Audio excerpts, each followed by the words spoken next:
അവൻ ഈ കൂടുതൽ ഈ കാട്ടിക്കൂട്ടിയത് അത് തന്നെ അവന് ഇല്ലാത്തതാക്കി കളയണം. കുട്ടികൾക്കെതിരെയുള്ള അതിക്രമങ്ങൾ കൂടി വരികയാണ്, ഇപ്പം പീഡനങ്ങൾ കൂടി വരികയാണ്. നമ്മുടെ നാട്ടിലെ നിയമം സ്ട്രോങ് അല്ലാത്തത് കൊണ്ടാണോ നമ്മുടെ കുഞ്ഞു മക്കൾക്കെതിരെ ഇത്രയധികം ചൈൽഡ് അബ്യൂസുകൾ നടക്കുന്നത്?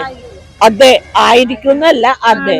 കാരണം ഒരു പിഞ്ചു കുഞ്ഞിനെ ഇത്ര ഇതായിട്ട് അവർക്ക് പീഡിപ്പിക്കാൻ കഴിയുമ്പോൾ അവരെ ശിക്ഷിക്കാത്തത് കൊണ്ടാണ് മറ്റുള്ള പിഞ്ചു മക്കളെ ശിക്ഷിക്കാൻ പ്രോത്സാഹിപ്പിക്കുന്നത്.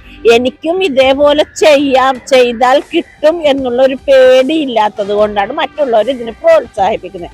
അത് നിർത്തലാക്കാൻ എന്ന് ഈ സർക്കാരിന് കഴിയുന്നു അന്ന് പിഞ്ചു മക്കളോടുള്ള ക്രൂരതയെങ്കിലും നിർത്തലാവും. അപ്പം എങ്ങനെയുള്ള ഒരു നിയമം വരണം എന്നാണ് നിങ്ങൾ? നിയമം തന്നെ ചെയ്തവനിക്ക് അതിന്റെ തക്കതായ ശിക്ഷ കൊടുക്കണം. അത് ഏത് രീതിയിലാണേലും അവനിക്ക് ഒരിക്കലും ചെയ്യാൻ പിന്നെ പറ്റാത്ത രീതിയിൽ കൊടുക്കണം.